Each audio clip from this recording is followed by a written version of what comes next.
Kita sering banget ya dengar soal janji-janji Tuhan. Tapi pernah nggak sih kita berhenti sejenak dan bertanya, apa sih artinya ini semua buat kehidupan gue sehari-hari?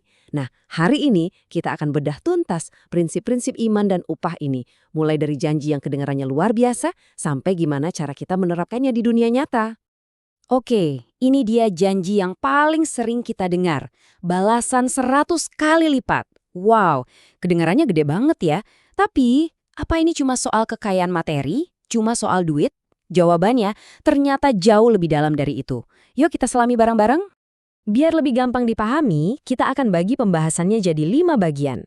Kita mulai dari janji 100 kali lipat itu sendiri, terus kita lihat gimana mujizat dan perlindungan itu bekerja, pahami apa itu standar kekudusan, dan di akhir ada panduan praktis yang bisa langsung kita terapkan. Siap? Oke, bagian pertama. Dari mana sih sebenarnya janji 100 kali lipat ini datang? Mari kita intip langsung sumbernya, karena detail-detail kecilnya ini bisa jadi akan bikin Anda kaget. Nah, ini dia nih bagian yang paling menarik. Coba perhatikan baik-baik. Dari 3 catatan di Injil, 2 diantaranya, Markus dan Lukas, dengan sangat jelas bilang kalau upah luar biasa ini diberikan pada masa ini. Artinya apa? Ini bukan cuma harapan buat nanti di surga, tapi janji yang nyata untuk kehidupan kita sekarang, di sini, di bumi. Dan konteks janji ini juga penting banget. Ini diucapkan tepat setelah kisah tentang seorang anak muda yang kaya raya. Ini ngingetin kita lagi kalau fokus utamanya tuh bukan soal formula biar jadi kaya, tapi soal hati yang benar-benar kita serahkan buat Tuhan. Oke, jadi janjinya itu nyata dan berlaku sekarang. Pertanyaannya, gimana cara kerjanya? Ini bukan sulap atau sihir ya. Ini soal kombinasi yang keren banget antara percaya sama kuasa Tuhan yang supernatural sambil kita juga pinter-pinter pakai alat-alat yang udah dia sediain di dunia ini. Iman yang sejati itu bukan berarti kita menolak semua bantuan praktis. Justru sebaliknya, kita percaya kalau Tuhan bisa bekerja secara ajaib lewat bantuan-bantuan itu. Kita berdoa minta mujizat, tapi kita juga ke dokter kalau sakit. Masuk akal kan? Contoh paling pas buat konsep ini adalah metode Daud. Ingat kan waktu dia mau lawan Goliat, dia nggak maju dengan tangan kosong. Dia coba dulu baju zirahnya Saul, ternyata nggak pas, bikin susah gerak. Dia lepasin, terus dia pakai apa? Alat yang dia jago banget pakainya, ketapel dan batu. Dia pakai alat yang dia kuasai, dan sisanya dia serahkan pada Tuhan untuk hasil yang ajaib.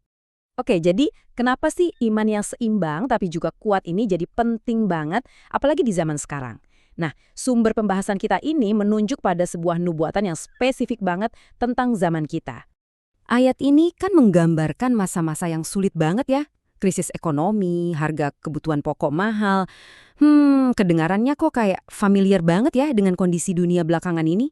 Tapi, di tengah-tengah gambaran yang suram itu, ada satu perintah yang sangat jelas. Jangan merusakkan minyak dan anggur.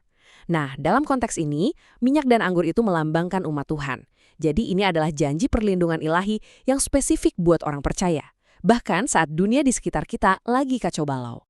Nah, ini dia poin kuncinya. Perlindungan ini tuh bukan acak loh, ada syaratnya. Perlindungan ini terikat erat sama sebuah identitas, sebuah standar kekudusan yang ditentukan langsung oleh karakter dan nama Tuhan sendiri. Coba kita pakai analogi deh. Kalau kita dengar nama merek terkenal misalnya, Ritz-Carlton, di kepala kita langsung terbayang kan standar kualitas dan pelayanannya. Nah, nama Tuhan, YHWH, itu jauh melampaui itu. Itu adalah stempel, standar kualitas, dan karakternya. Jadi saat kita disebut sebagai miliknya, kita dipanggil untuk mencerminkan standar itu. Makanya, kekudusan itu bukan sesuatu yang abstrak atau cuma ritual. Kekudusan itu punya wujud nyata dalam kehidupan sehari-hari yang mencerminkan karakter Tuhan. Contohnya ya ini, hormat sama orang tua, nggak menyembah berhala, peduli sama orang miskin, jangan mencuri, dan jangan berbohong. Praktis banget kan? Dan disinilah nama Yesus jadi sangat luar biasa. Nama Yesus atau Yeshua itu sendiri secara harfiah adalah gabungan dari Yah dari nama Tuhan Yahweh dan Yasha yang artinya menyelamatkan.